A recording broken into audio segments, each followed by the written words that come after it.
تخيلي معايا انك تحملي وتوجعي وتولدي وتشوفي وليدات كيخرجوا للدنيا قدام عيني، ويجي واحد النهار توقفي قدام القاضي ويقول لك بالدليل الطبي القاطع هادو ماشي ولادك وانت مجرد نصابه. هاد السيناريو الغريب ماشي فيلم، هو اعقد لغز طبي وقضائي وتقو التاريخ.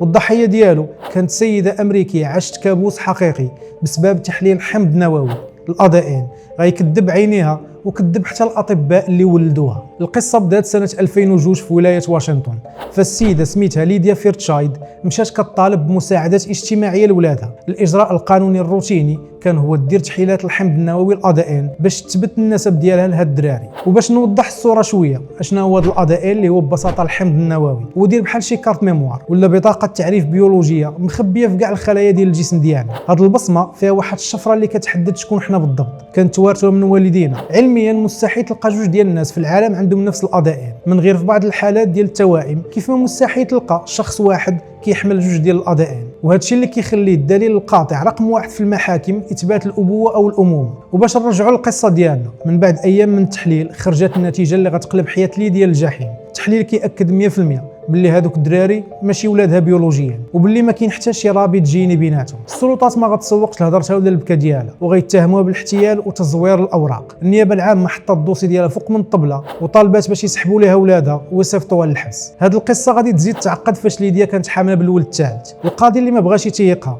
غيعطي امر قضائي ودار مراقب رسمي ومحلف داخل قاعه الولاده. الهدف شنو هو؟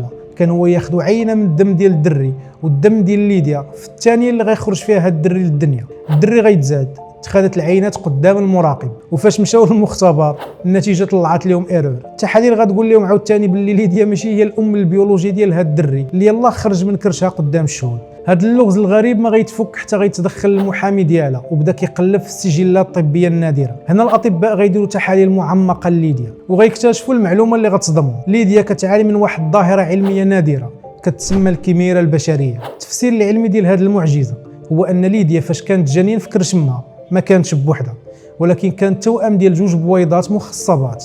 في المراحل الاولى ديال الحمل الجنين ليديا غيبلع وغيمتص الجنين ديال اختها التوأم وغيندمجوا بجوج باش يعطيو جسد واحد اللي هو ليديا. والنتيجه ديال هذه الظاهره العجيبه هي ان ليديا كبرات وعاشت بجوج ديال المجموعات جينيه ADN في جسم واحد. الدم والجلد ديالها فيهم الحمض النووي ديالها، المبايض ديالها فيهم الحمض النووي ديال اختها التوأم اللي بلعاتها في كرش امها. يعني علميا ليديا كانت كتولد ولاد ديال التوأم ديالها اللي ما عمرها ما خرجت للوجود. وبهذا الاكتشاف العظيم تسقطات كاع التهم اللي على ليديا، وغيعترف القضاء بالنسب ديال ولادها، وتسجلت في التاريخ كاشهر امراه هي التوأم ديال راسها. سبحان الله. شحال من مره كنسمعوا ديك الهضره الخاويه واللي كتشكك في القدرات والذكاء ديال المراه. اليوم غنحطكم قدام قصه ديال مراه وحده العقل ديالها وزن قارات وبدلات النظره ديال البشريه للفيزياء والكيمياء في مره واحده. هاد المراه ماشي غير خدمات العلم، ولكن عطات روحها قربان باش تنقذ الملايين وتثبت العالم باللي العبقريه ما عندهاش جنس. كنهضروا على الاسطوره ماري كوري واللي تولدات في بولندا سنه 1867. هاد السيده ما لقاتش طريق مفروشه بالورد، كبرات وسط الفقر والتمييز في واحد الوقت اللي كان العلم حكر غير على الرجال وممنوع على العيالات يدخلوا للجامعات. ولكن العزيمه ديالها خلاتها تشق طريقها لباريس باش تقرا الفيزياء والكيمياء. تما غتبدا واحد الرحله علميه مرعبه واللي غتخلي كبار العلماء يحترموا العقل ديالها. فاش غادي تكتشف بمساعده راجلها بيير كوري ظاهره النشاط الاشعاعي. ماري كوري قدرت تكتشف جوج ديال العناصر كيميائيه جديده ومجهوله اللي هما البولونيوم اللي عطاتو هاد السميه تكريما لبلادها الاصليه بولندا. هو عنصر مشع كيصدر طاقه حراريه كبيره وتستعمل في صناعه بطاريات المركبات الفضائيه والاقمار الاصطناعيه،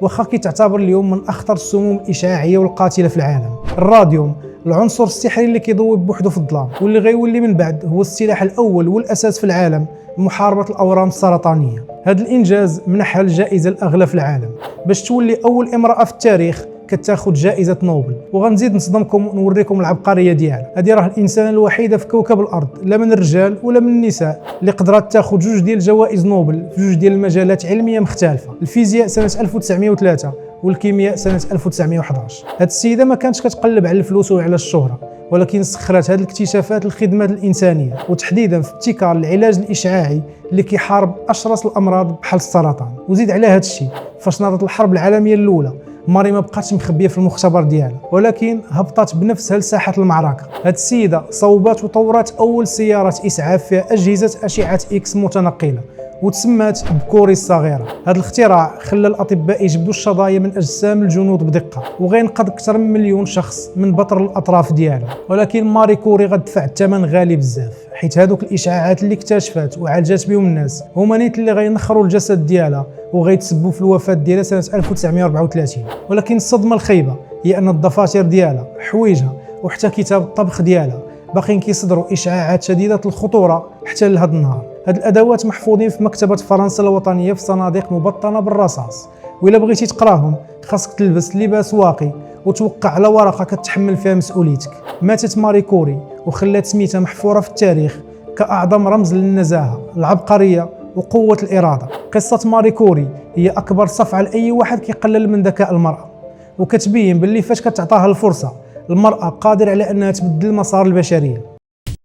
هاد الفساتين الصغار اللي كتشوف اللي الطول ديالهم ما كيفوتش 150 سنتيم هما ديال أخطر وأحقر امرأة في التاريخ. فاش كيزوروا الناس المتاحف في بريطانيا كيوقفوا مبهورين قدام فساتين صغار كيشبهوا الحوايج ديال شي بنيته صغيره. ولكن الصدمه هي ان صاحبه هاد الفساتين اللي الطول ديالهم ما كيفوتش 150 سنتيم كانت كتحكم ربع مساحه الكره الارضيه واكثر من 400 مليون نسمه. الكسندرينيا فيكتوريا تزادت نهار 24 ماي 1819، والزهر غيلعب معاها فاش غتوج كملكه على بريطانيا في 20 يونيو 1837، وهي باقا بنت صغيره يلا عندها 18 عام. في 1840 غتزوج بولد خالتها الامير البرت، واللي غيولي هو العقل المدبر والمستشار الاول ديالها. ولكن في 14 دجنبر 1861 غادي يموت راجلها بمرض خطير. فيكتوريا غتحزن عليه لدرجه انها غتلبس الكحل وما غتحيدوش حتى النهار اللي غتموت فيه، وهذا الشيء اللي خلى العالم يشوفها غير كأرملة حزينه كتبكي على راجلها. ولكن من وراء هذا القناع الاسود كانت كتدور ماكينه ديال الدمار. البدايه من ايرلندا فين غتضرب البلاد بوحده من اقصى المجاعات ما بين 1845 و 1852، واللي تسببت في فقدان اكثر من مليون ايرلندي في الوقت اللي الناس كانوا كيطيحوا فيه في كاع القناة بالجوع. القوات ديال فيكتوريا كانت كتصدر المحاصيل والماكله من ايرلندا لانجلترا بالقوه. من اوروبا غنمشيو لاسيا وتحديدا للصين. في 1839 الامبراطور الصيني منع استيراد الافيون باش ينقذ الشعب ديالو من الادمان. فيكتوريا ما غترددش وصيفطات البوارج الحربيه واللي تسمات بحرب الافيون الاولى، ودمرات الاسطول الصيني، وفرضات معاهده ناكينغ في 1842 واللي خدات بها جزيره هونغ كونغ وحلات الموانئ لتجاره الممنوعات بزز منهم. في الهند الامور كانت خطر من هذا الشيء. في 1857 نضت ثوره شعبيه ضد الاحتلال. القوات البريطانيه سحقت التمرد بوحشيه ونفذت احكام قاسيه كينهيو بها حياه الثوار بطرق استعراضيه مرعبه. وفي 1876 في الوقت اللي كانت الهند كتعيش ازمه غذائيه كبرى فقدات فيها 5 مليون مواطن، حيث بريطانيا كانت كتصدر القمح الهندي لاوروبا. اشنو غدير فيكتوريا؟ غتوج راسها رسميا امبراطوره الهند.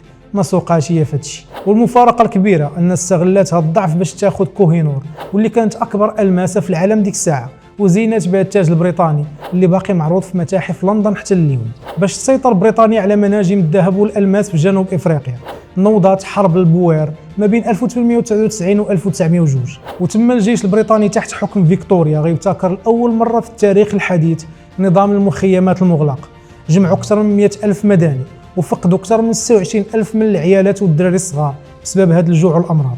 وزيد عليها التجاوزات اللي دارت في اثيوبيا في 1868 فاش الجيش ديالها غينهب كنوز معركه المجدل وغيختطفوا الامير الصغير اليمايهو وغيجيبوه كغنيمه لبريطانيا فين غيموت بالحزن وغيتدفن تما. هذه القصه ديال بريطانيا وديال ملكه بريطانيا ومعاناه الشعوب المقهوره. واش عارفين باللي كاينين اراضي كيعيشوا فيها غير النساء وممنوع على اي راجل يعتب الباب ديالها؟ هذا التجمع الغريب حقيقي، والقصه ديالو بدات بالضبط في عام 1974 في ولايه اوريغون الامريكيه، فاش مجموعه ديال النساء قرروا يأسسوا شبكه ديال الاراضي المستقله بحال الاول فارم والوومن شير. في هذيك الوقيته العدد ديال هذه المستوطنات فات 100 مجتمع مصغر وسكنوا فيهم آلاف النساء اللي داروا اكتفاء ذاتي مطلق. هاد النساء كانوا صارمين لواحد الدرجه ما كطيش على البال. الفكره الاولى هي انهم بدلوا حتى اللغه الانجليزيه في المقررات ديالهم.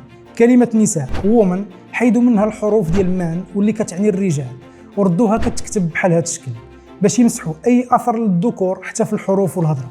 القوانين الداخل الصارمه. القاعده الذهبيه هي الوجود الذكوري البالغ ممنوع منعا كليا.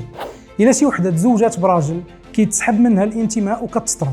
ولكن القانون الاخطر هو المتعلق بالولادات. الا شي امراه ولدت بنيتها كتربى وسط منهم، ولكن الا ولدت ذكر القانون كيسمح للولد يبقى مع امه حتى يوصل ل5 سنين ولا 10 سنين كحد اقصى. على حساب كل مجتمع. غير كيوصل الدري لهذا السن كينزل قرار الطرد. الام كتلقى راسها قدام جوج ديال الاختيارات قاسيين، يا اما تصيفط ولدها يعيش في العالم الخارجي مع شي عائله اخرى باش يكبر معاهم، ولا تجمع حوايجها وتسمح في ذاك المجتمع وتخرج مع ولدها بصفه نهائيه. هاد العيالات ما كانوش جالسين كيتسناو اللي يخدم عليهم، هما اللي كانوا كيهزوا الماتريال الثقيل وكيقطعوا الشجر وكيبنيو ديورهم وكيقادوا الضو والماء. داروا مجتمع خدام 100% بالجهد العضلي النسائي بلا ما يحتاجوا للتدخل ديال اي رجل.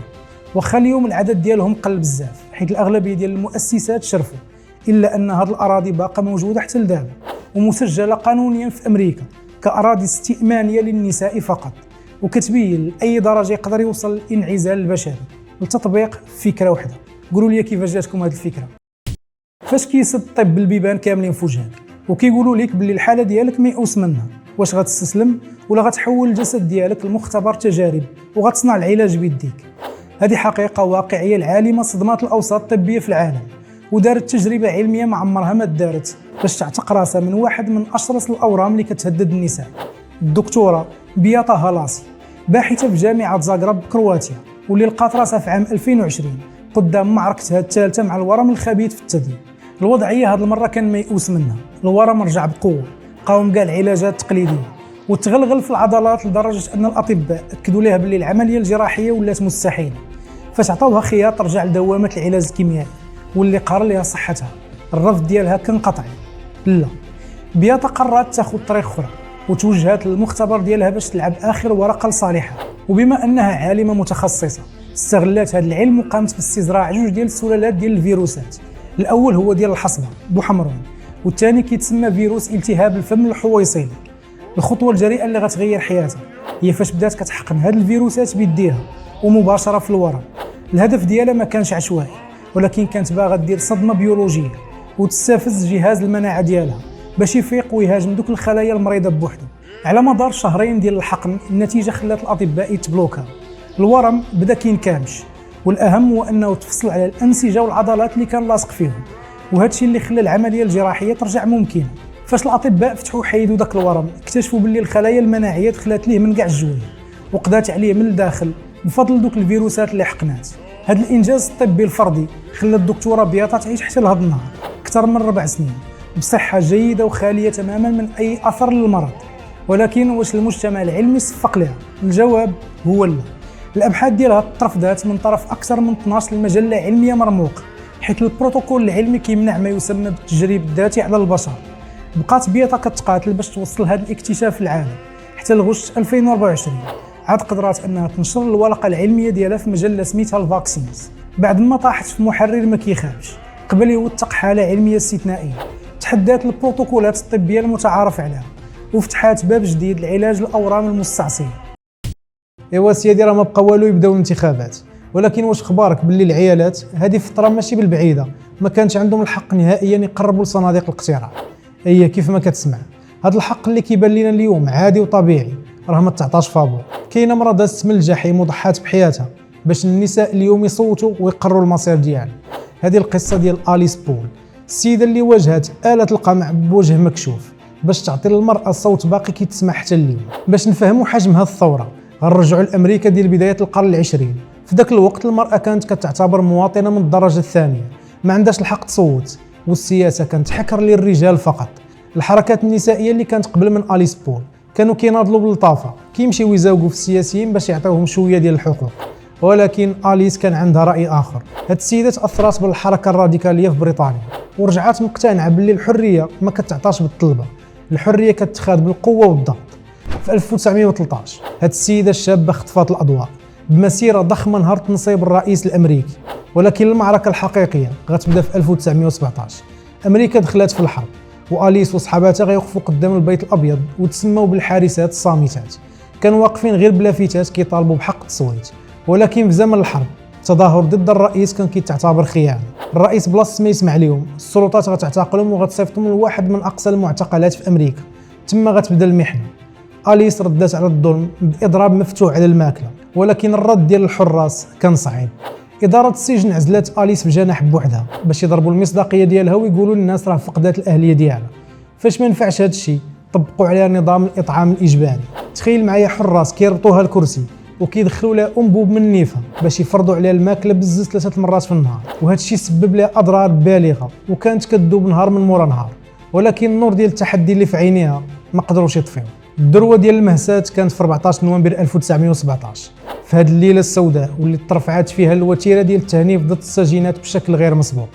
ولكن هذا الشيء ما بقاش مخبي، الاخبار تسربات للصحافه والمجتمع الامريكي تصدم ونط قيامه خلات الرئيس يرضخ المطالبهم باش يسكت الغضب الشعبي. في 1920 النضال جاب نتيجته، تعديل 19 في الدستور الامريكي داز رسميا والمراه اخذت حق التصويت. اليس بول اللي كان عندها ديك الساعه يلاه 35 عام خرجت من هذه المحنه جسديا واكل الدق، ولكن ربحت معركه غيرت التاريخ. هاد السيده الحديديه عاشت ل 1977 وبقات كتقاتل باش تنتزع مكانه المراه من مجتمع كان كيعتقد باللي بلاصتها الوحيده هي الكوزينه. هذا ما كان. معكم يونس قاسم وتهلا.